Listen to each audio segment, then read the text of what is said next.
Alors, merci Daniel et en général, merci aux organisateurs pour l'invitation. Tel que mentionné, je suis démographe, docteur en droit et notamment depuis peu professeur ici associé au département de géographie. Mais aujourd'hui, je suis devant vous à titre de directrice générale de DTMF ou Association pour les droits des travailleuses et travailleurs de maison et de ferme. C'est une association incorporée au Québec en 1977 et donc qui fêtera cette année ses 45 ans de défense collective des droits. À DTMF, notre priorité, c'est la reconnaissance du droit de changer d'employeur. Pour tous, y compris pour les travailleuses de maison, pour les travailleurs agricoles qui sont au Canada sous statut de travailleurs étrangers. Je suis ici aujourd'hui pour vous présenter pourquoi on considère ce droit fondamental, pourquoi aussi, pour atteindre le respect de ce droit au Canada, on va lancer un recours constitutionnel l'an prochain, et comment en pratique on compte réaliser ce tour de force. Plusieurs travailleurs étrangers sont admis au Canada sous statut permanent, d'autres sont admis sous permis de travail ouvert, qui leur accorde le droit de changer d'employeur. Mais pour la majorité des travailleurs étrangers, malgré ces options, le gouvernement canadien interdit formellement le changement d'employeur. La travailleuse sous permis lié à l'employeur a le droit de travailler au Canada pour un seul employeur unique spécifique. Elle n'a pas le droit de travailler pour personne d'autre. Elle n'a pas le droit de changer d'employeur. En cas de service auprès d'un employeur autre que celui autorisé au permis, la travailleuse sera en violation de ses conditions de séjour et sujet à déportation. Parce qu'il impose une interdiction de changer d'employeur, on réfère parfois à ce permis comme un permis restreint ou un permis fermé. Les permis fermés sont typiquement valides de 6 mois à 2 ans. Ils sont renouvelables. Certains travailleurs étrangers ont, oui, été renouvelés pendant plus de 25 années d'affilée.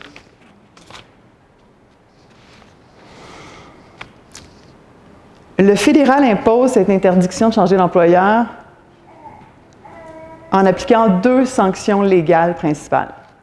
Premièrement, la révocation du droit de travailler et 2, la menace de déportation. Autrement dit, si la travailleuse démissionne et quitte l'employeur autorisé, son droit de travailler au pays sera immédiatement révoqué. Le fédéral pénalisera de la même façon si le travailleur est renvoyé par l'employeur ou si l'emploi prend fin pour n'importe quelle autre raison. Si à l'arrivée au Canada, l'employeur a disparu, en cas de faillite, en cas de mort de l'employeur, si l'employeur est jugé fautif et exclu du programme, le travailleur automatiquement perdra son droit de travailler au pays. Les travailleurs étrangers peuvent travailler au Canada au service d'un employeur canadien ou au service d'un employeur non canadien, comme une compagnie étrangère ou par exemple un diplomate ou un étudiant étranger. Si le travailleur est lié à un employeur non canadien, en cas de fin d'emploi, en plus de la révocation du droit de travailler, le Canada, le fédéral aussi, automatiquement le considérera sujet à déportation. Le risque de perdre le droit de travailler et le droit de demeurer au pays réduit la capacité du travailleur de démissionner et d'exercer ses droits. Ça, c'est problématique. Le droit du travail présume, entre employé et employeur, un rapport de pouvoir déséquilibré au profit de l'employeur. Ce système de protection présuppose la capacité de l'employé à démissionner et ainsi sa capacité à exiger le respect de ses droits, y compris devant les tribunaux. Mais lorsque la capacité de démissionner du travailleur est réduite, la relation de pouvoir, déjà à la base déséquilibrée, penchera radicalement en faveur de l'employeur. Un employeur qui risque peu ou pas que son employé démissionne, ou qui risque peu ou pas d'être poursuivi en justice par ce dernier en cas d'abus, aura peu ou pas d'incitatif à respecter les droits de l'employé, à appliquer le droit du travail. D'un point de vue sociologique, en réduisant la capacité du travailleur à démissionner, l'État assure la présence d'un pool de travailleurs non libres et en partie muselés. D'un point de vue juridique, les politiques qui réduisent la capacité de démissionner d'un travailleur ont été reconnues comme imposant une condition juridique de servitude. Notamment, la Cour suprême américaine a confirmé que la négation du droit de changer d'employeur avait précisément cet effet, plaçait le travailleur en condition de servitude. La non-liberté sur le marché du travail ou conditions juridiques de servitude affecte donc radicalement pour le travailleur l'exercice des droits à plusieurs niveaux. Durant les 2 dernières décennies en particulier, la condition des travailleurs liés à l'employeur a été observée et régulièrement dénoncée par une variété d'agences de l'ONU. Remarquablement aussi, un observatoire du département d'État américain, à chaque année, dans ses rapports annuels, confirme que les travailleurs sous statut lié à l'employeur sont dans le monde parmi les personnes les plus à risque d'être victimes du commerce d'êtres humains. Aussi, à elles seules, 2 grandes ONG, Human Rights Watch à New York et Amnesty International à Londres, ont publié depuis l'an 2000 plus de 50 rapports sur la violation des droits humains des travailleurs migrants liés à l'employeur. De quoi on parle exactement? Typiquement, il y a le non-paiement d'heures de travail ou autre forme de vol de salaire. Le plus souvent aussi, c'est des mesures inadéquates ou inexistantes pour la protection de la santé et la sécurité. Ça peut être une question d'horaire, de journée de travail de 16 heures, de 18 heures, de 24 heures, 7 jours sur 7, 365 jours par année. D'autres fois, c'est plutôt ou aussi des journées de travail sans pause, y compris sans occasion suffisante pour aller aux toilettes ou pour s'alimenter suffisamment. Ça peut être un employeur qui demande un rythme de travail excessif qui facilite les blessures. Ça peut être aussi, sur le lieu de travail, une absence d'eau potable, une absence de toilette, une absence d'abri en cas de foudre. Autrement dit, on parle de conditions de travail facilitant de façon systémique la détérioration de la santé, le développement de lésions professionnelles et d'accidents de travail régulièrement mortels. Souvent, les attentes de l'employeur feront obstacle au déplacement à l'extérieur du milieu de travail, empêchant ainsi l'accès en cas de besoin à du support communautaire ou à des traitements médicaux nécessaires. Pour décrire leurs conditions, certains de ces travailleurs ont affirmé vivre une anxiété extrême, permanente, causée par la peur de perdre leur statut légal de travailleur. D'autres ont affirmé avoir leur estime de soi complètement anéantie, se sentir considérés au pays, et je cite, comme une machine, comme un animal, comme un prisonnier, comme un esclave. Une partie d'entre eux endure, en plus, la violence personnelle, du harcèlement psychologique constant, des agressions physiques, des viols. On parle de conditions individuelles et collectives très problématiques, trop souvent inhumaines. Plus précisément, ce que les sciences sociales canadiennes confirment, c'est que la négation de la capacité de démissionner et de changer l'employeur a 4 principaux effets sur la condition du travailleur.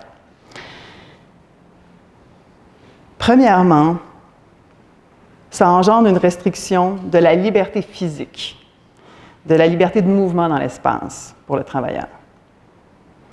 Deuxièmement, ça engendre une réduction de la capacité à faire des choix fondamentaux, comme le choix de son lieu de résidence, le choix d'un colocataire, le choix de vivre avec un conjoint ou le choix de poursuivre une grossesse. Troisièmement, le statut lié à l'employeur augmente pour le travailleur les risques de détérioration de sa santé mentale, de sa santé physique. Et finalement, ça fait obstacle en général à l'exercice des droits et en particulier au droit d'accéder à la justice au pays. Alors, comme société, on fait quoi avec ça? Nous, à DTMF, durant les dernières décennies, on a essayé d'éduquer les décideurs politiques sur ce problème et sur les solutions possibles. En particulier, on a visé l'éducation des équipes des ministres fédéraux de l'immigration, de l'emploi, avec des dizaines d'autres ONG, groupes communautaires, syndicats de travailleurs. On a permis notamment à 2 comités parlementaires de comprendre le problème. Ces 2 comités de la Chambre des communes ont recommandé en 2009 et encore en 2016 la fin immédiate de l'utilisation des permis fermés. En 2019, le fédéral a admis qu'il y avait un problème, que oui, les permis fermés rendent ces travailleurs particulièrement vulnérables aux abus. Le gouvernement canadien, à l'heure actuelle, est parfaitement au courant des effets de la condition de servitude. En plus, le gouvernement connaît aussi des mesures alternatives décentes pour gérer les pénuries, grâce à la main-d'œuvre migrante et immigrante. Le fédéral les connaît, ces alternatives, parce qu'il les applique déjà. On offre déjà l'admission sous statut permanent. On offre déjà l'admission sous permis de travail ouvert à des quotas annuels prédéterminés de travailleurs ayant différents types de qualifications. Au Québec, ce sont en particulier de jeunes Français qui ont accès au marché du travail à titre de travailleurs étrangers libres. Ils ont accès à un système d'emploi qui favorise l'obtention, ou du moins la recherche, de conditions de travail décentes. Ils ont accès à un système d'emploi qui pourrait facilement non plus être une exception pour travailleurs étrangers privilégiés, mais la règle. Une règle permettant d'assurer au Canada un marché du travail libre où les employeurs font face à une saine compétition au niveau du recrutement et de la rétention des employés. Une règle démontrant que notre société prend au sérieux les droits fondamentaux. Une règle permettant le respect par l'État de la dignité de toutes les travailleuses et travailleurs au pays, même ceux qui sont ici sous statut légal temporaire. Le gouvernement canadien est au courant des effets dramatiques et il est au courant des alternatives possibles. Mais il choisit de maintenir les permis fermés. Ça a encore été réitéré il y a quelques semaines. Et au contraire, à la place de poursuivre une série de réformes cosmétiques avec efficacité en matière de réduction des abus insignifiantes.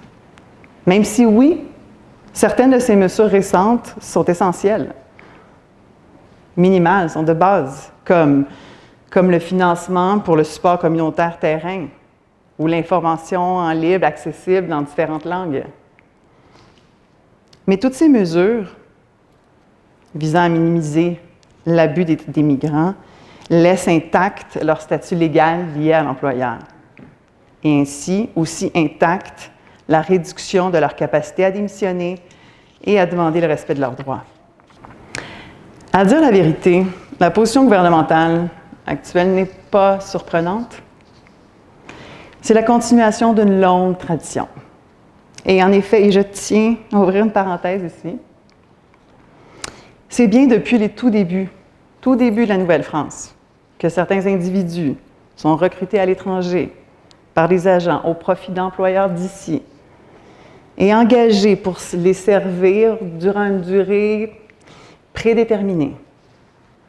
Bon, avant, c'est vrai, l'interdiction de charger l'employeur pour les engagés était différemment appliquée. Avant, un changement d'employeur non autorisé était sanctionné par l'emprisonnement, par une marque de la fleur de lys au fer rouge sur l'épaule. Et c'est désiré par l'employeur, par des officiers de la paix qui ramènent à la résidence de l'employeur le travailleur désobéissant. Quand l'esclavage a été légalisé, y compris en Nouvelle-France et dans le Canada anglais, les employeurs qu'ils pouvaient ont préféré l'achat d'esclaves au lieu du recrutement d'engagés sous contrat de servitude temporaire. Donc, en fait, à un moment donné, la possibilité d'acheter des esclaves a un peu remplacé la mode d'avoir des travailleurs engagés. Mais, en particulier aux États-Unis, quand fut aboli l'esclavage, la Floride, la Caroline du Sud, l'Alabama, le Missouri, en fait, tous les États du Sud confédéré ont été hautement créatifs pour préserver pour leurs employeurs l'accès à des travailleurs non libres. La prison, c'est démission avant la fin du contrat. La prison, c'est démission par un travailleur endetté envers son employeur. Et c'est ce que faisaient les employeurs. Les employeurs leur donnaient des avances dès le début pour être sûr justement que le travailleur endetté qui avait accepté une avance ne puisse pas quitter sans être à risque d'être emprisonné. Aussi, la prison pour les personnes sans contrat de travail, ce qu'on appelait les vagabonds. Et, de l'autre main, un accès aux détenus avec droit de travailler uniquement pour un employeur spécifique. Ils ont même imposé des pénalités, criminalisées, comme on le fait actuellement au Canada. Les employeurs qui volent à un autre employeur, un travailleur déjà sous contrat. Mais parce que la Constitution américaine protégeait désormais non seulement le droit à la liberté, mais aussi spécifiquement le droit de ne pas être tenu en condition de servitude, tous ces systèmes de travail non libre du début du 20e siècle ont été contestés en cours et déclarés inapplicables dans une société libre. Malheureusement, durant la Deuxième Guerre mondiale, les gouvernements ont recommencé, à titre de mesure de guerre, à réduire la capacité de démissionner de certains travailleurs, en particulier au sein de l'industrie agricole. À la fin de la guerre, par exemple aux États-Unis, le gouvernement a accepté non seulement de conserver en partie ces systèmes d'emploi de travailleurs non libres pour non-citoyens, mais même d'en déléguer la gestion aux coalitions d'employeurs intéressés. Les employeurs agricoles canadiens étaient jaloux. Mais à partir de 1966, l'État canadien aussi a reconsolidé son système d'admission de travailleurs étrangers liés à l'employeur, initialement pour le secteur agricole ontarien. À partir de 1973, il a ouvert l'accès aux employeurs de tous les secteurs de l'économie.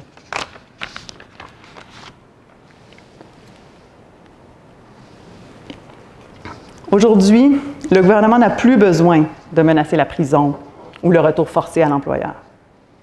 Non. À la place, on menace la révocation du droit de travailler et la possible déportation. Eh bien, comme déjà au 17e siècle, nos engagés d'aujourd'hui cherchent à éviter les sanctions étatiques, rarement quittent leur emploi ou risquent l'exercice d'un droit qui pourrait fragiliser leur relation d'emploi. Nos employeurs, déjà au 17e siècle, appréciaient les systèmes d'emploi de travailleurs non libres. Les employeurs d'aujourd'hui les apprécient tout autant. Bref, nous avons encore aujourd'hui, d'un côté, des employeurs très reconnaissants de pouvoir accéder à un système de travailleurs non libres. D'un autre côté, on a un gouvernement au service de ces employeurs qui, depuis plus de 400 ans, assure le maintien minimal du système, sinon, comme aujourd'hui, son expansion. Alors, je vous repose la question. Dans ce contexte historique et politique-là, qu'est-ce qu'on fait? Eh bien, l'histoire du droit nous enseigne qu'une des façons de démanteler de façon durable un système de travailleurs non libres, sinon peut-être la seule façon de le faire, à part la guerre civile, c'est de les contester devant les tribunaux. D'ailleurs, la mouture contemporaine de travailleurs non libres, les travailleurs étrangers liés à l'employeur, a fait l'objet d'une première contestation devant un tribunal en Israël. Aussi, dans un jugement unanime, la Cour suprême d'Israël a déclaré en 2006 que le système de permis fermé était anticonstitutionnel et inapplicable parce qu'il brimait de façon injustifiable les droits fondamentaux à la liberté et à la dignité d'êtres humains résidant sur le territoire national. Dans cette décision, dont j'ai une copie ici, on fait noir sur blanc référence au permis lié à l'employeur comme la base, et je cite, d'une forme moderne d'esclavage.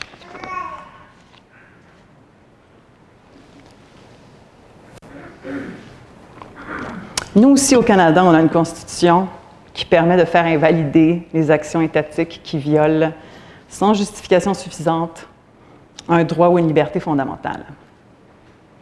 Autant pour les citoyens que pour les non-citoyens. Et ces déclarations constitutionnelles, c'est effectivement la seule façon de faire reconnaître de manière durable un aspect fondamentalement problématique du droit. Durable, et oui, on veut quelque chose de durable, car même si le fédéral décidait aujourd'hui de remplacer tous les permis fermés par des permis ouverts, il n'y a aucune garantie qu'un gouvernement subséquent ne remettra pas en place les permis fermés, comme c'est arrivé en 2016 au Royaume-Uni. Mais si un groupe de juges affirme l'anticonstitutionnalité des mesures interdisant le changement d'employeur, aucun gouvernement futur ne pourra en appliquer une sans automatiquement au moins créer un conflit, un réel conflit juridique, politique et social. Et effectivement, depuis l'adoption de la Charte canadienne, plusieurs recours constitutionnels ont constitué un véhicule efficace et durable d'avancement de droits pour des personnes marginalisées par l'État.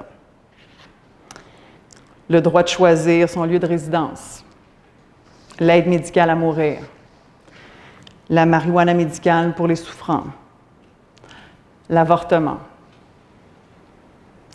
Ce sont des exemples de droits qui ont été reconnus fondamentaux à travers des recours constitutionnels.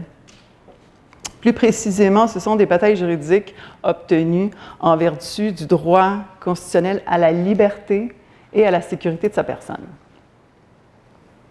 C'est notamment sur la base de ce droit que nous croyons que les restrictions au changement d'employeur doivent être déclarées invalides et inapplicables. Parce qu'ils protègent le droit implicite de changer d'employeur et le droit implicite de ne pas être tenu en condition de servitude.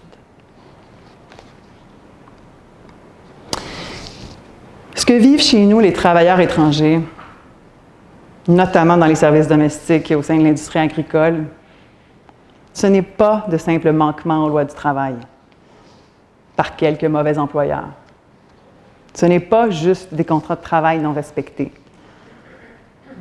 Ce n'est pas juste des conditions de travail difficiles ou dangereuses ou des heures de travail non payées. Ce n'est pas juste de l'exploitation économique de nouveaux arrivants au pays qui ont une connaissance limitée de leurs droits. Ce n'est pas juste un système de migration discriminatoire qui donne des permis ouverts seulement aux travailleurs de certains pays privilégiés par le Canada. C'est un système étatique qui restreint de façon injustifiable Pour des travailleurs, le droit fondamental à la sécurité physique, à la sécurité psychologique, le droit fondamental d'accéder à la justice, le droit fondamental à la liberté.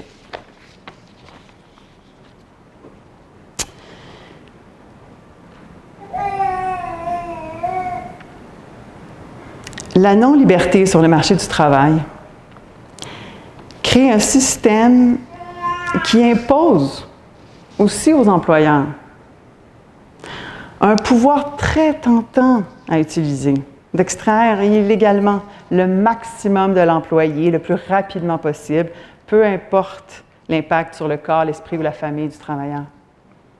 Ça crée un système qui impose à tous les employeurs concernés, non seulement des employés obéissants, et donc flexibles à l'extrême, mais en plus, ça crée des travailleurs qui sont jetables, à volonté, qu'on peut relativement facilement faire disparaître du marché du travail légal en cas de non-obéissance, de plainte, d'accident de travail, de maladies professionnelles ou même de parentalité inconvéniente. Ça crée un système où l'abus peut devenir et devient la norme. Un système qui fait obstacle pour le travailleur à l'exercice en général des droits, un système qui échappe à l'application de l'état du droit, qui ne peut pas se justifier au sein d'une société qui se dit libre. Un système au Canada injustifiable.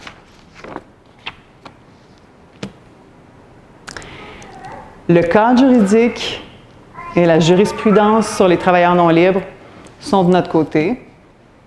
Et aujourd'hui, grâce aux activistes de terrain, chercheurs empiriques, journalistes, nous avons désormais au Canada une preuve suffisante pour aller en cours. Nous avons la vérité avec nous. Notre dossier a le potentiel de démontrer que nous faisons face à une vraie situation d'injustice. Et on n'est pas les seuls à le penser. En particulier, un comité d'experts en droits humains vient tout juste de nous accorder un premier financement pour finaliser la préparation de notre cours au sein d'un programme administré par l'Université d'Ottawa qui finance les causes nationales avec haut potentiel d'avancement d'un droit fondamental. Ce programme offre 185 000 $ de plus pour aller en première instance, en cours supérieur, présenter le dossier, et un autre 110 000 $ pour monter jusqu'en cours d'appel. Et oui, cette validation de la pertinence de notre cours tombe à point, parce que même si nous avons la chance de profiter d'un financement multiannuel de base, et même si on a une fantastique équipe de bénévoles à DTMF, qui inclut une vingtaine de juristes, et même si plusieurs des témoins experts accepteront de témoigner en cours puis de produire le rapport gratuitement, le nerf de la guerre, c'est l'argent. Nous comptons déposer notre requête supérieure l'an prochain, donc la semaine prochaine, on lance une campagne de financement intitulée « Non au travail non libre ». On a besoin ce printemps d'aller chercher très précisément 130 000 $ de financement privé. Honnêtement, cette campagne ne vise pas le grand public. On cherche un grand donateur et ou une grande donatrice avec la sensibilité et la capacité de saisir l'opportunité de faire reconnaître comme fondamental le droit de démissionner et changer d'employeur. On cherche aussi des fondations privées qui priorisent l'avancement systémique des droits humains. Si vous connaissez ce type de grand donateur potentiel, n'hésitez pas à nous faire signe.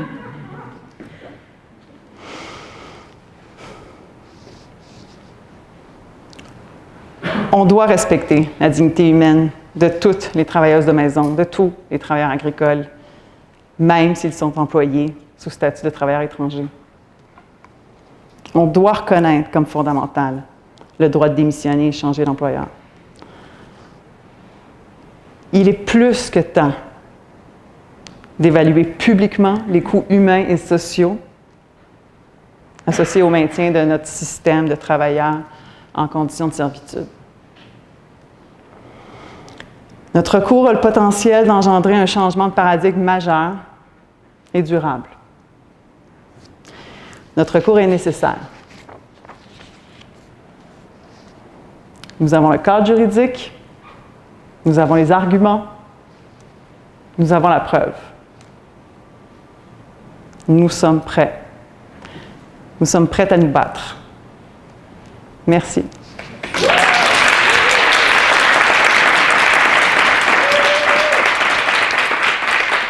Bonjour tout le monde, je trouve ça très impressionnant de m'adresser à vous après une présentation si solennelle. C'est un dossier qui me tient à cœur. Je remercie de l'invitation. Je constatais en me préparant qu'on fêtait les 10 ans de la vie de la Commission des droits de la personne. Je vais vous en parler un peu aujourd'hui.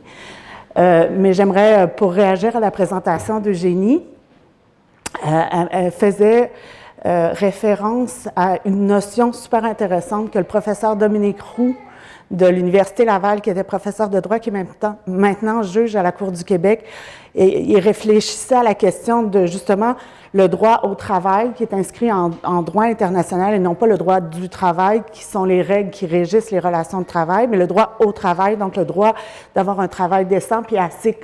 En fait, sa thèse de doctorat faisait état que ce droit au travail-là, il est diffus dans notre droit puis il existe un peu partout dans notre droit, puis c'est un peu la démonstration que l'association que dirige Eugénie veut faire. Et je pense que c'est vraiment très important. Je suis ici pour vous parler des travaux de la Commission, mais pour vous montrer aussi comment les travaux de l'association d'Eugénie sont complémentaires et nécessaires par rapport à nos travaux à nous.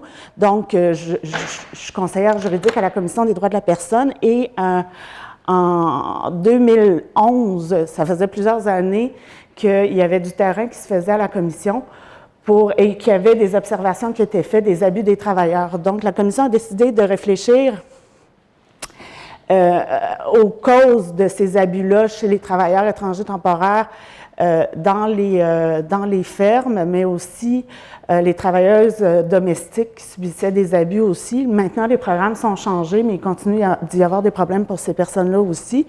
Donc, la Commission, c'est un organisme indépendant dont les membres sont nommés aux 2/3 par l'Assemblée nationale.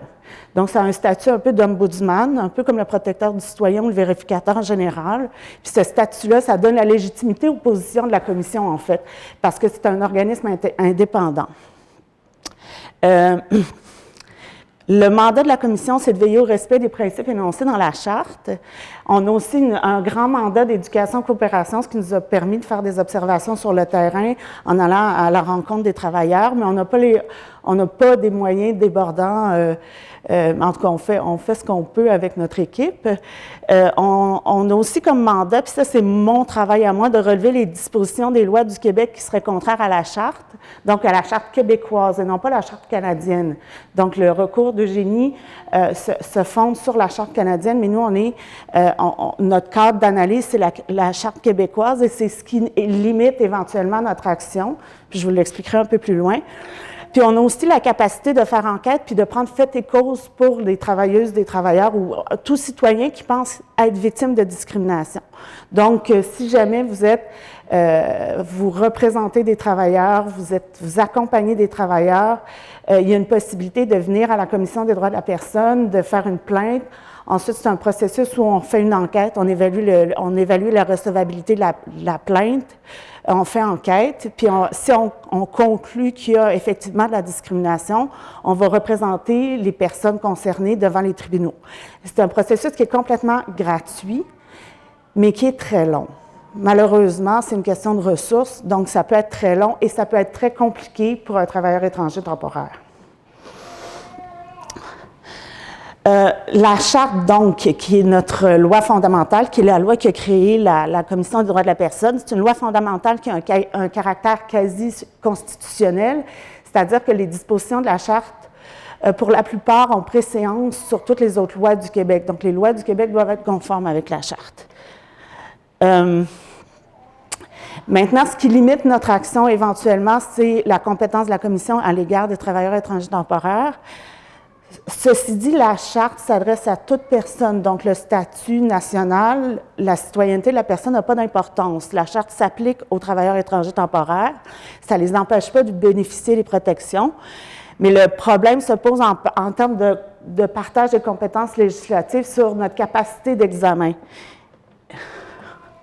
Donc, le Québec n'a pas la compétence complète en matière d'immigration. Et c'est le grand problème que la Commission rencontre. Les pouvoirs du Québec se limitent à la détermination des volumes d'immigrants, la sélection des candidats, sauf les réfugiés et le regroupement familial, la gestion des engagements de parrainage et l'intégration des immigrants. Donc, la compétence de la Commission se limite à ces thèmes-là. Donc, la faculté de contester la validité constitutionnelle en vertu de la Charte québécoise se limite à ces domaines-là. Donc, ce que l'association fait, contester les programmes comme tels, nous, on ne peut pas le faire parce que c'est de la compétence fédérale. On a cependant compétence en matière de droit du travail, donc on peut contester des législations, puis on peut faire des recommandations sur les lois du travail en ce qui concerne les travailleurs étrangers temporaires, puis on l'a fait au cours des années. Donc, en 2011, la Commission, les membres qui ont été nommés par l'Assemblée nationale ont adopté un avis à propos des travailleurs étrangers temporaires. Puis la conclusion de cet avis-là, qui est disponible sur notre site Internet ou auprès de Michel, c'est que les travailleurs étrangers temporaires, les travailleuses et travailleurs étrangers temporaires peu spécialisés, donc on s'était concentré sur cette catégorie-là, sont victimes de discrimination systémique en raison de leur origine ethnique ou nationale, de leur race, de leurs conditions sociales, de leur langue et, dans le cas des aides familiales résidentes, de leur sexe. Je ne reviendrai pas, je ne vous ferai pas le résumé de la vie ici parce que c'est un travail assez imposant, mais je vous invite à le consulter le cas échéant. Ce dont Eugénie nous a parlé, puis ce qu'on constatait nous aussi, c'est que le droit du travail, donc toutes les lois du travail, la loi sur les normes de travail, la loi sur la santé et sécurité au travail, le code du travail, ça vise à rétablir un équilibre. Donc, le droit reconnaît le déséquilibre qui existe entre un employeur et ses employés, et d'où la création des droits du travail, mais dans les mécanismes de protection qui ont été mis en place pour justement rétablir ce déséquilibre-là. Il y a notamment l'interdiction pour les employeurs de punir les employés qui exercent leurs droits. Donc, un employeur, par exemple, un travailleur qui va porter plainte aux normes du travail, son employeur ne peut pas le punir parce qu'il est allé porter plainte aux normes du travail. Puis, on va vérifier que l'employé a été puni parce qu'il a porté plainte aux normes du travail par une concomitance. Donc, si, par exemple, je vais aux normes du travail porter plainte parce que je n'ai pas reçu le salaire minimum, si peu de temps après mon nombre d'heures est réduit, on va établir qu'il y a une concomitance entre les deux éléments, puis que j'ai été puni, mon nombre d'heures a été réduit parce que j'ai exercé mon droit, et on va sanctionner l'employeur comme ça. Pour les travailleurs étrangers temporaires, la possibilité d'être déportés, comme Eugénie l'a mentionné, il n'y a pas de protection contre les déportations unilatérales par l'employeur. Les employeurs ont une possibilité de mettre les employés sur un avion le lendemain. Un employé qui dit « j'ai mal dans le dos », il y en a certains qui se sont retrouvés le lendemain sur un avion déportés vers leur pays d'origine, puis il n'y a pas de cadre juridique pour empêcher ça. Donc, dans les faits, ces mécanismes-là, qu'on appelle des mécanismes anti-rétorsion, qui existent dans la loi sur les normes, dans la charte, dans la loi sur la santé et sécurité au travail, dans le code du travail, donc tous ces mécanismes-là ne fonctionnent pas parce que l'employé qui pourrait poursuivre son employeur pour des mesures de rétorsion n'est plus ici. Donc, les travailleurs ont les droits, théoriquement, mais dans les faits, sont dans l'incapacité de les exercer.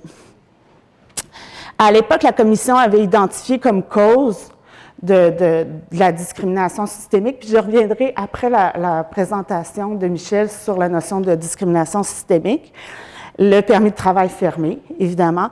L'obligation de résider chez son employeur, qui est une obligation pour les travailleuses domestiques, puis qui est comme une obligation de facto pour les travailleurs agricoles, qui se retrouvent souvent à habiter sur les fermes, ce qui réduit beaucoup leur faculté d'action puis leur capacité, entre autres, de jouir du droit au respect de sa vie privée, etc. Puis l'absence de procédure d'examen des mesures de renvoi unilatéral. Donc, il n'y a aucun mécanisme qui permet de dire « bien, tel employeur n'est plus là ». Ceci dit, avec la nouvelle loi sur les normes, puis on pourra y revenir, il y a des protections qui sont améliorées. Donc, la commission a fait son avis, a inscrit son avis dans un processus qui était entamé de longue date. Il y avait eu un premier avis qui avait été rédigé par une de mes collègues sur l'exclusion des gardiens et des domestiques de la loi sur les accidents du travail et les maladies professionnelles 2008, premier avis. Depuis, la CNESST, en fait, le législateur a essayé à de nombreuses reprises de corriger la situation. Ça a été fait il y a quelques années. C'est pas encore très satisfaisant, là, parce qu'il y a encore une distinction de traitement entre les travailleuses domestiques puis le reste des travailleurs au Québec. Mais bon, il y a déjà une amélioration. Avant, il y avait une exclusion qui les empêchait de bénéficier notamment de protection à l'égard d'un accident du travail. Donc, on a fait aussi un avis sur l'applicabilité de la charte.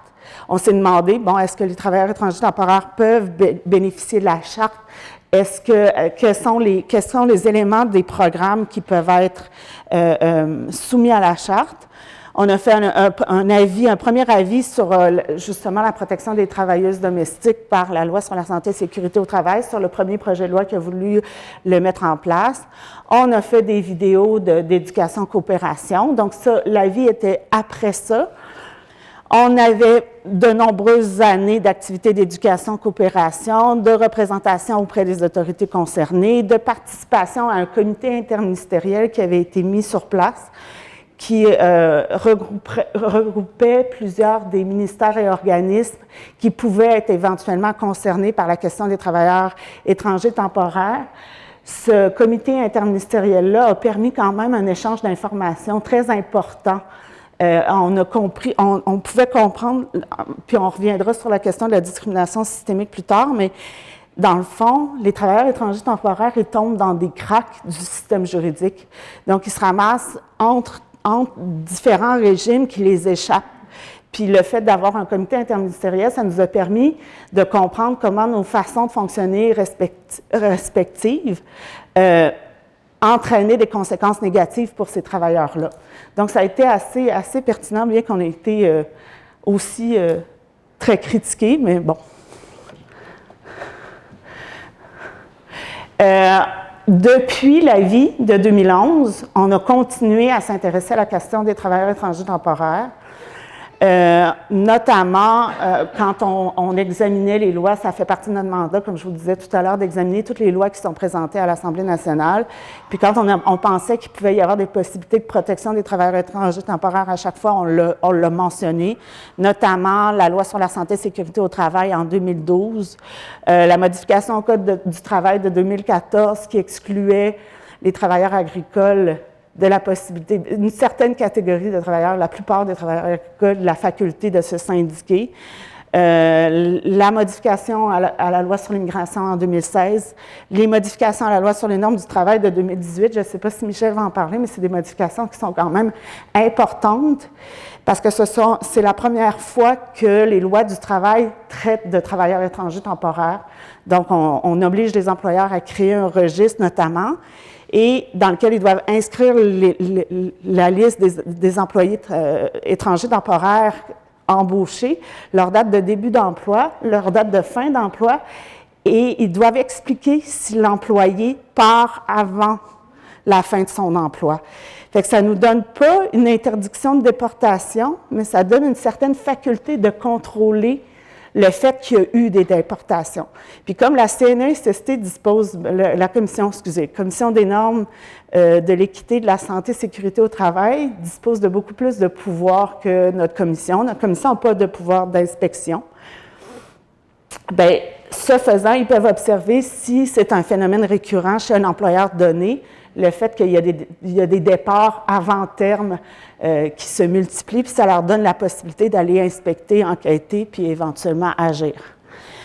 On a aussi, encore une fois, commenté les modifications à la loi sur la santé et sécurité au travail de 2021 qui visaient à inclure les travailleuses domestiques.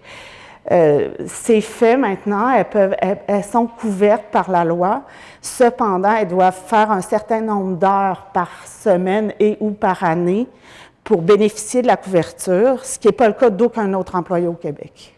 Donc, les autres employés au Québec, si on travaille 3 heures dans un dépanneur pendant ses études, on est couvert par la loi la loi sur les accidents du travail et les maladies professionnelles. Mais si on est une travailleuse domestique, on ne l'est pas.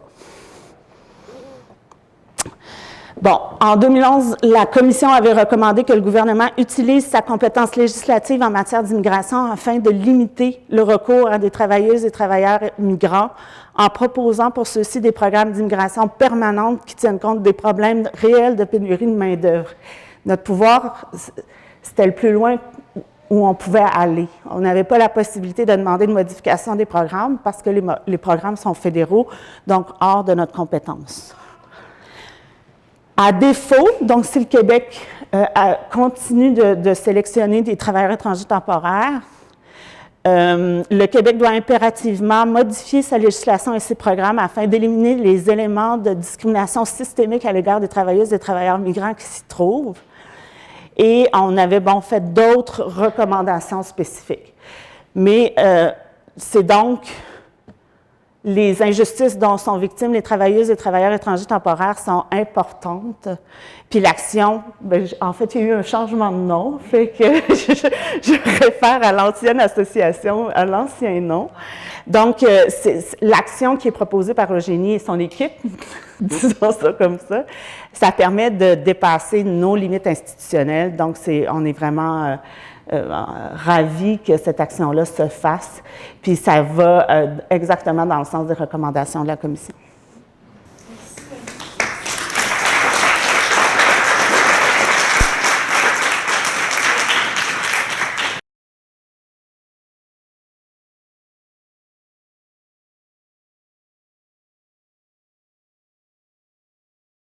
Mais Eugénie va compléter, mais c'est vraiment de la propre initiative de l'employeur. C'est qu'il y a même eu des contestations judiciaires de ce phénomène-là, mais c'est un employeur qui, du jour au lendemain, l'employé s'est plaint d'un mal de dos, du jour au lendemain, il l'accompagne à l'aéroport puis il fait prendre l'avion, tout simplement.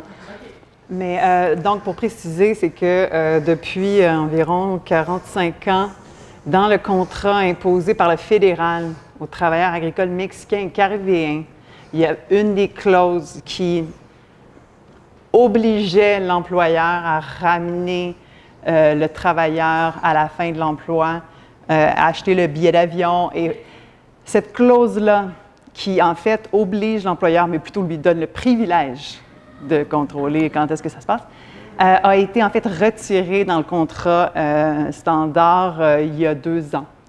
Alors maintenant, les rapatriements prématurés sont plus un privilège officiel des employeurs agricoles. Maintenant, on parle simplement d'un maintien d'une pratique qui a lieu de facto, c'est-à-dire qu'on parle au travailleur accidenté, on lui dit « Écoute, si tu retournes gentiment dans les 24 heures, il y a une chance que l'an prochain, on te rappelle et qu'on te permette de revenir dans le programme. » C'est plutôt comme ça que ça se passe avec l'aide des consulats. Donc maintenant, c'est plus une question de poursuite de pratique de facto qu'avant, qui était un privilège formel imposé, reconnu par le fédéral aux employeurs. Donc, c'était juste une petite précision technique. Mais il n'y a aucun examen qui se fait de cette décision-là par l'employeur. Il n'y a aucun organisme qui a la compétence d'examiner cette décision-là de l'employeur d'accompagner son employé à l'avion. Mais comme je disais, avec le registre, ça permet au moins de le constater, là, parce que maintenant, au moins, on sait que c'est arrivé. Donc, il y a un employé qui a terminé son contrat avant terme. Avant, on ne savait même pas que ça arrivait. Mais au moins, ça permet, c'est vraiment pas idéal. Puis c'est dans une loi sur les normes du travail. Donc, c'est pas le cadre juridique dans lequel c'est supposé être. Puis ça permet au moins de constater qu'il y a des employeurs qui ont cette pratique-là à répétition, puis donc d'être plus attentifs au comportement de ces employeurs spécifiques-là. Avant, on n'avait aucune information.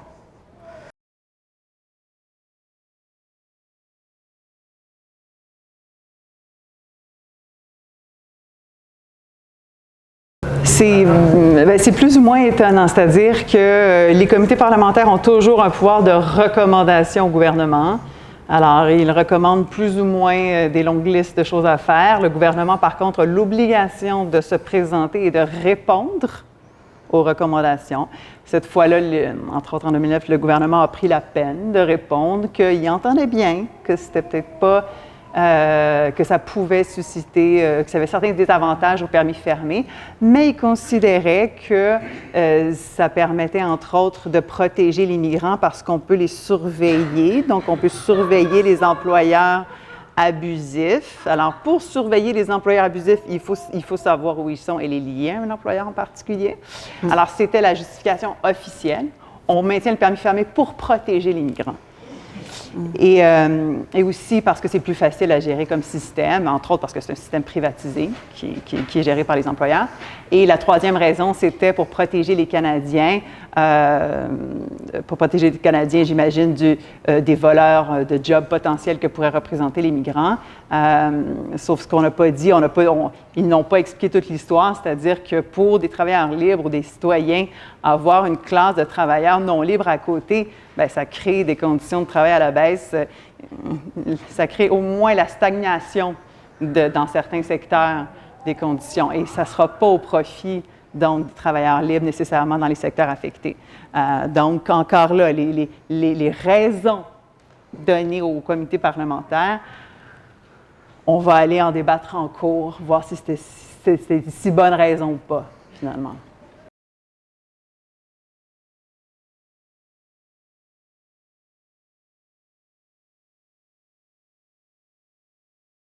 La pénurie de travailleurs, moi je suis démographe, je ne suis pas la seule dans la salle, on est très au courant que le vieillissement de la population, la natalité relativement basse, c'est évident que la question migratoire, que l'immigration est au centre, littéralement, là, du futur du marché de l'emploi. Mais après ça, c'est à nous comme société à décider justement comment on intègre les travailleurs, est-ce qu'on les intègre avec leurs enfants et leurs conjoints ou pas, ou ils n'ont pas le droit, les autres doivent rester à l'étranger, puis on fait juste dire les travailleurs. Après ça, c'est à nous à décider comment on intègre justement cette main-d'œuvre étrangère immigrante-là. Quels droits on leur donne? Est-ce qu'on leur donne pendant 1 an, 3 ans, 4 ans? Est-ce qu'on leur interdit pendant une période, justement comme on fait actuellement, interdiction de changer d'employeur, puis peut-être un jour la carotte du statut permanent? Alors, oui, évidemment, les pénuries. Mais après ça, non, ça ne veut pas nécessairement dire avoir des travailleurs sous condition de servitude pour ces... Et puis la rétention d'employés, le recrutement, ben oui, peut-être que ça veut dire pas juste 200 pièces de plus par mois pour les travailleurs. Peut-être que ça veut dire un changement complet des conditions de travail dans certains secteurs, une grande amélioration. Et donc, si ça veut dire repenser pour certains employeurs le type de conditions offertes, oui, et c'est exactement ce dont on parle quand on parle d'un marché du travail libre. Mais j'ajouterais à ça, c'est aussi le fait que le Canada est en compétition avec d'autres pays pour recruter des travailleurs. Donc, si on améliore nos programmes d'immigration, bien, à l'origine, les travailleurs choisissent de venir au Canada. Donc, si on améliore le système d'immigration qu'on leur propose, on a plus de chances d'être choisis comme lieu d'immigration.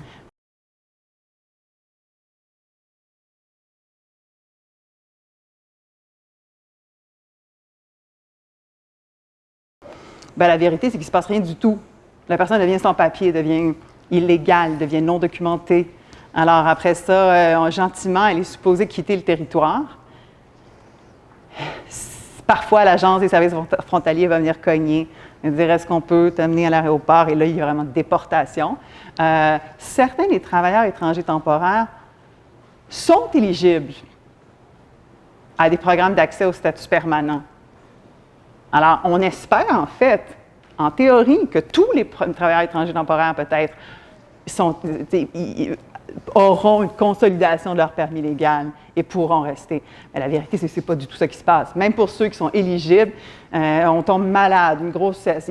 La façon de tomber dans les cracks avant de finalement être validé pour avoir le statut permanent, c'est littéralement infini. Il y en a une partie qui réussissent à transitionner au statut permanent, mais entre autres, environ la moitié, c'est-à-dire ceux qui sont dans les occupations, qu'on appelle les occupations à bas salaire, ne sont même pas éligibles. Ils peuvent être renouvelés à vie, là, mais ils ne sont pas éligibles au statut permanent. Et dans le cas des travailleurs dans les occupations à plus haut salaire, encore là, il y a plein de façons de faire en sorte que finalement ça ne fonctionne pas, étant donné le nombre de conditions qu'on leur demande avant de se faire confirmer le statut permanent. Donc, quelqu'un qui ne veut pas se renouveler, bien, les options, en fait, on voit plutôt l'inverse. On voit plutôt les personnes qui essaient d'obtenir un statut permanent et qui ne réussissent malheureusement pas si souvent que ça.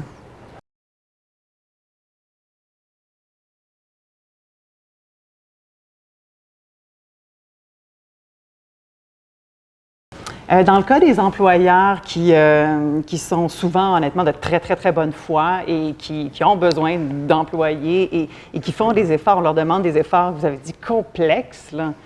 C'est pas juste le 1 000 pour obtenir le permis, c'est des démarches, de la paperasse. En fait, c'est extrêmement problématique qu'on demande ça à des employeurs spécifiques. Parce que justement, ce qu'on lit après dans le Journal de Montréal, c'est l'employeur, machin, appelle la police en disant « J'ai tellement investi, ils sont partis, est-ce qu'on peut me les ramener? J'ai tellement investi dans ces travailleurs-là, ils sont à moi. » Alors, on parle d'un sentiment de propriété tellement grand, tellement développé parce que les employeurs ont tellement investi.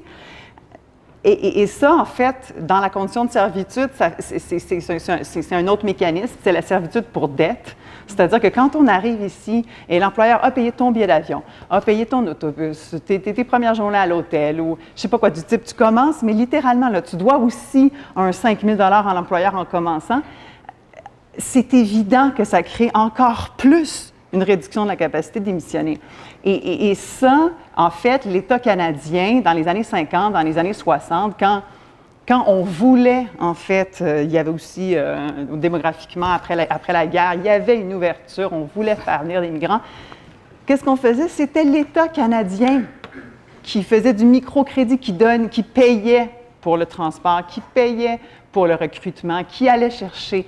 Les employeurs n'avaient pas à investir eux-mêmes de leur temps, de leur argent pour quelqu'un en particulier qui, là, effectivement, si la personne disparaît et démissionne, on se dit « Hey, c'est à moi, c'est moi qui ai investi tout ça, puis l'autre employeur arrive puis il vole. » Donc, le problème, ce n'est pas du tout les employeurs qui ont besoin et qui font ce qu'on leur demande, mais le problème, c'est justement tout ce processus d'appropriation-là envers une personne spécifique qui est très, très, très problématique, qui va parfois, dans le cas des travailleurs agricoles, c'est dans leur contrat, là, si tu quittes avant les 7 premiers jours, le travailleur agricole va devoir rembourser le coût de son billet d'avion à l'employeur. Donc, c'est littéralement, là, c'est mieux que tu restes quelque temps, là, parce que si tu quittes, tu dois payer à ton employeur de l'argent que tu n'as pas, parce qu'en général, ils se sont endettés pour débarquer ici.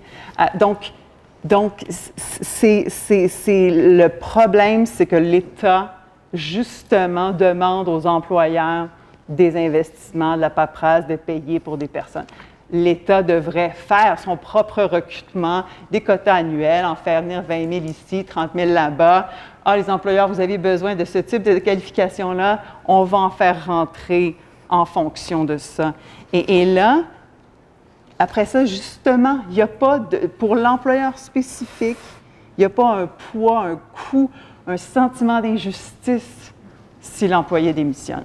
En tout cas, moi, c'est ma façon. Donc, je ne pense pas que le problème, c'est les employeurs. Je pense qu'on leur impose un droit, presque on leur impose un droit de propriété sur un employé. C'est ça le problème. Puis, j'ajouterais là-dessus que les bons employeurs bénéficieraient d'une mesure comme ça. Nous qui sommes libres de changer d'employeur quand on veut, bien, on choisit les bons employeurs puis on quitte les mauvais employeurs. Donc, dans un régime d'immigration où les employés n'ont plus un permis de travail fermé, bien, ils se tournent vers les bons employeurs. Ils veulent travailler. Ils se tournent vers les bons employeurs. Donc, les bons employeurs bénéficieraient de ça. Et donc, pour répondre aussi à la question de non, on ne vise pas du tout à protéger uniquement ceux qui sont à bas salaire. Pas du tout, pas du tout. Le problème de la condition de servitude, c'est à tous les niveaux d'éducation. On fait venir un travailleur indien en informatique qui travaille sans pause 18 heures par jour, 7 jours semaine. Lui, il ne prend pas ses fins de semaine, il ne prend jamais de vacances, il ne prend pas de congés. Par rapport au travailleur québécois, là, c'est intéressant, le travailleur qui est lié à l'employeur, qui fait ce qu'on lui demande.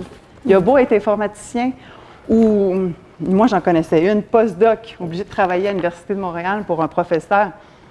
Harcèlement sexuel, psychologique, elle ne pouvait pas travailler pour personne d'autre au Canada. C'était ce professeur-là. Donc, ça n'a rien à voir avec le niveau de qualification. Le problème, c'est de réduire la capacité de démissionner pour la personne. En général, dans les plus qualifiés à haut salaire, on présume que ça se passe mieux, qu'il y a quand même un pouvoir de négociation avec l'employeur qui a lieu, que l'employeur, justement, veut vraiment retenir, fait vraiment très attention. Mais la vérité, c'est, puis on en revient aussi, la vérité, c'est que des fois, ils investissent aussi tellement qu'ils présument qu'ils ont un droit sur les services de la personne aussi.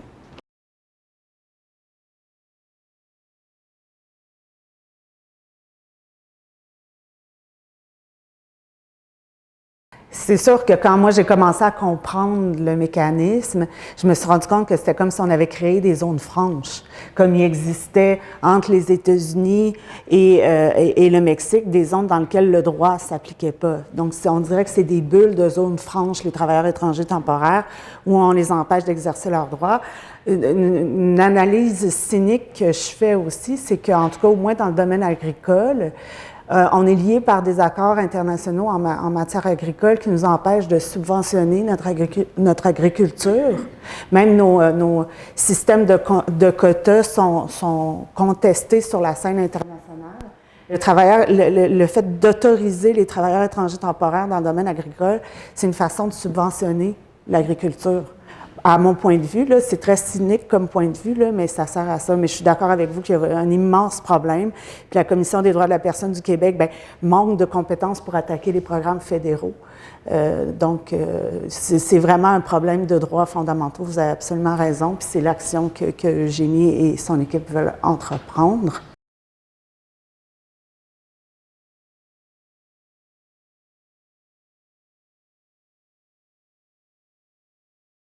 Donc oui, la section 7 de la Charte canadienne, le droit à la liberté et à la sécurité. On va aussi utiliser une autre partie de la Constitution canadienne qui a été utilisée pour le droit d'accéder à la justice, qui est plus, en fait, c'est la reconnaissance de la juridiction des cours supérieures au pays d'exercer leurs fonctions. Et si le gouvernement empêche certaines personnes d'accéder à la Cour, ça joue avec la juridiction des tribunaux. Et c'est à ce niveau-là, donc l'article 96 de la Constitution va aussi plaider un problème d'accès à la justice. Et non, on ne va pas aller sur le droit à l'égalité, même si c'est évident qu'on a un système discriminatoire, parce que pour nous, c'est beaucoup plus que discriminatoire. C'est pas juste que les non-citoyens sont moins bien traités que les citoyens, là. Non, c'est qu'ils sont en condition de servitude. On les empêche de démissionner, d'exercer leurs droits. Il y a un problème de liberté fondamentale, de sécurité de la personne. En plus, évidemment, liberté d'association, égalité, littéralement, les droits fondamentaux qui sont violés sont longs, il y en a beaucoup.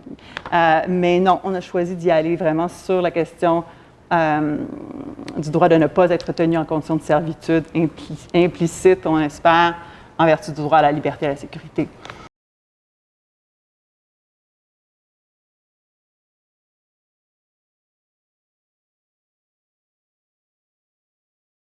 Au début, nous, les premières plaintes qu'on a eues, c'était ça, c'était des traitements différentiels, c'était des salaires carrément, des contrats de travail carrément différents. Les employeurs se sont fait dire, non, vous n'avez pas le droit de faire ça, vous devez donner le même contrat aux Québécois qu'aux travailleurs étrangers temporaires, mais la mécanique, le fait qu'ils ne sont pas capables d'exercer leurs droits, le fait qu'ils ne sont pas capables de porter plainte, le fait qu'il y a une méconnaissance des lois, font que dans les faits, ils continuent à être moins bien traités que les Québécois. Ils continuent à travailler plus d'heures pour moins d'argent, etc., parce que les Québécois sont capables de changer l'employeur si ça ne fait plus leur affaire, parce qu'ils sont capables de porter plainte si ça ne fait plus leur affaire.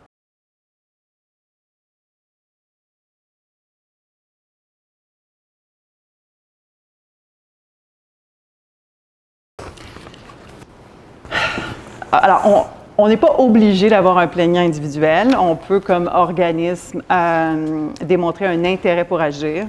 Ça peut être contesté. On peut aller en Cour suprême juste pour si oui ou non on a l'intérêt pour agir. On a décidé de ne pas viser de plaignant individuel pour plusieurs raisons.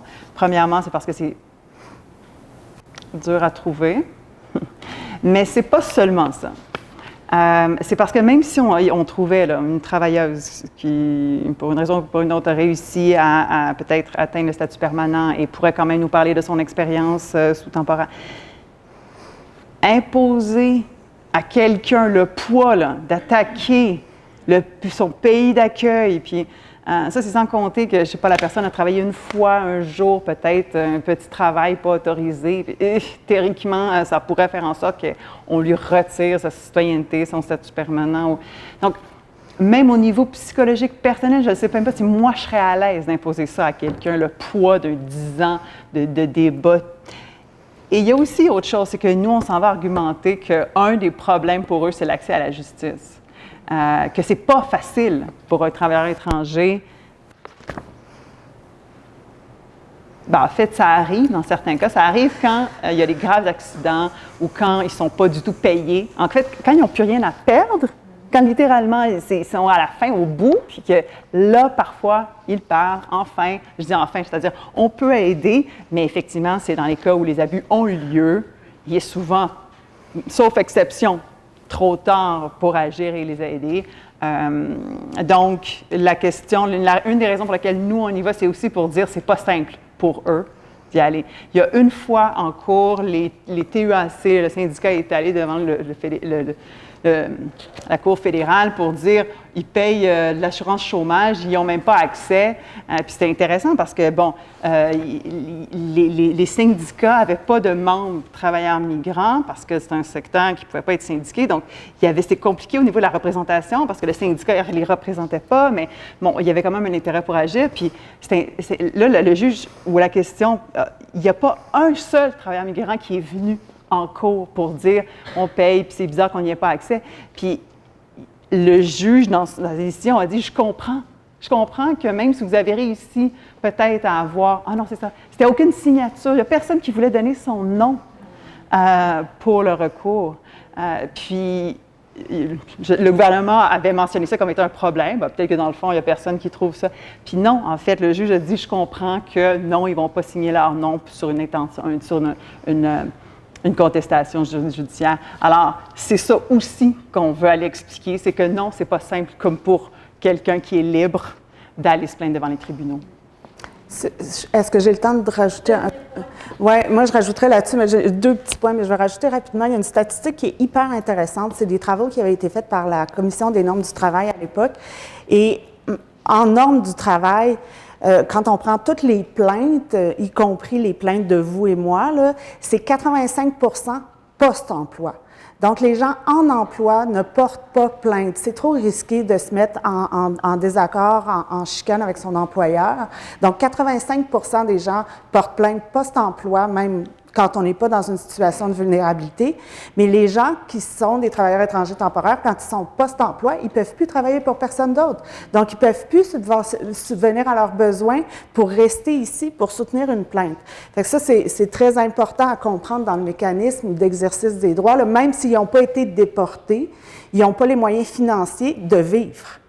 Donc, c'est pratiquement impossible pour eux d'exercer leurs droits.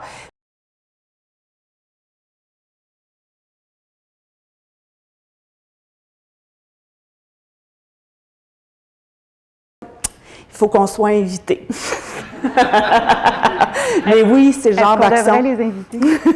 Mais oui, c'est le genre d'action qu'on essaie de développer de plus en plus parce qu'à l'origine de notre action, c'est monsieur, à l'origine de notre action judiciaire, c'est une action strictement sur la discrimination, puis mais on essaie d'élargir notre action judiciaire, puis de notre mandat judiciaire, notamment en faisant des interventions dans des causes comme, je pense que vous avez peut-être vu dans les journaux, dernièrement, on intervient dans une cause qui concerne l'exclusion des personnes réfugiées de l'accès aux garderies subventionnées. Donc, la commission intervient dans ce dossier-là. Donc, c'est le genre de choses qu'on peut faire. Si on a, il y a une évaluation d'opportunité qui se fait, puis si on est capable de soutenir puis d'apporter notre expertise, on le fait, oui. Donc, merci beaucoup. On remercie